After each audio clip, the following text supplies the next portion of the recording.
I want to welcome you back to our study in the book of Philippians. Today we're going to talk about how a church should operate. Wow. So turn in your Bibles to the 4th chapter of the book of Philippians, verse number 2.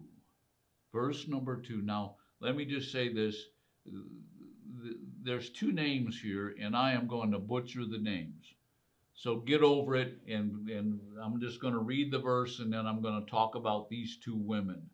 But we need to understand that the Apostle Paul is bringing instruction to the church at Philippi on how to handle people who are fighting. And this is what he says. I urge Euodia and Syntychia, or something like that, to live in harmony in the Lord. Now, we don't know what these two ladies were fighting about, but we do know that they were having a fight. They were both members of the church of Philippi, and they were fighting each other. Again, we don't know what the problem was, but we know that this fighting is causing harm in the church. Now, let me just say this. If you've got people that are fighting in your church, you know what? You need to understand that fighting is harming the church. It's very important that the church operates together in unity. And the Apostle Paul is going to teach the Philippians how to operate in unity, how the church is supposed to operate. And so the Apostle Paul is talking about these two ladies, and they're fighting. We believe that these two ladies may very well be business women. The city of Philippi was a very important city as far as fabrics and as far as dyes of fabrics. And women would come there and they would shop for fabrics and they would shop for dyes. And so we believe that these two women were business women. But it says here that the Apostle Paul says that they should live in harmony. Now, what is harmony? Harmony is a single-mindedness. And that single-mindedness is a key to church growth. Now, you say, well, does that mean everybody's got to think the same? No. But everybody needs to have their minds directed on one thing. And that one thing is the Lordship of Jesus Christ. It's vitally important for any church to grow, that even though we have different ideas, different theologies, even different ways of thinking things, we need to have this one thing in our minds, that Jesus is the Lord of our lives. He's the boss. He's the one that teaches us. He's the one that can show us when we're in error. He's the one that can show us when we're doing things right. And so the Apostle Paul says that these two ladies need to live together in harmony. Why? Because a lack of unity, a lack of harmony, a lack of having this single purpose, this single idea, this single direction, and that is the Lordship of Jesus, that will harm a church. Now notice what he says next. Indeed, true companion, I ask you also to help these women who have shared my struggle in the cause of the gospel.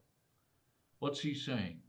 Who's he writing to? Now, let me just say this, and I don't want to get into teaching a lot of Greek, but the Apostle Paul now is changing the way that he's talking. And when he says my companion, the word companion means persons. Not a singular person, but many persons. I believe that the Apostle Paul when he says my companion, he's talking about the church at Philippi.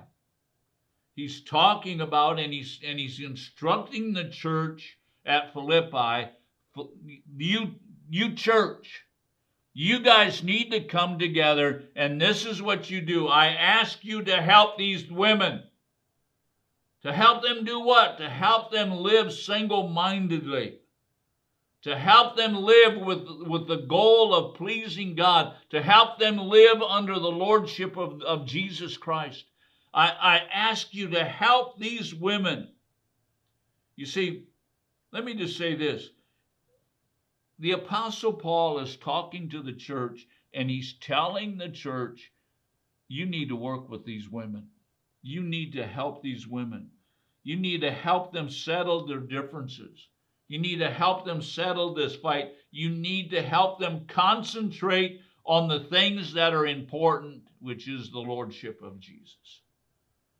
So he says to the church, he says, you need to help these women. And then he goes on, who have shared in my struggle for the cause of the gospel.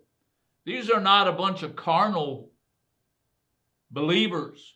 These are women that have shared in the Apostle Paul's struggle in the cause of the gospel. They've stood with the Apostle Paul. They've stood with him in the work of preaching the gospel.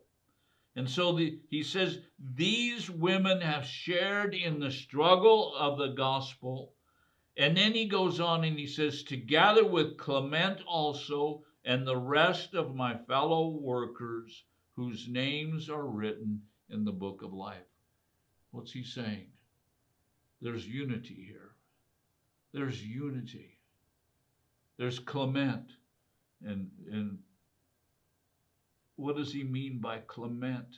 Clement was a leader in the church in Philippi. And notice he says, and the rest of my fellow workers. You see, what's happened is the workers in the gospel, the people that are helping to spread the gospel, there's two of them, and they're fighting with each other. And they've lost sight of what they were supposed to do. They've lost sight of being workers in the gospel. They've lost sight of being in the book of life. The book of life is not a term that's used very often. In fact, I believe the only other times it's used, it's in the book of Revelation. But it's a book that contains the names of every believer.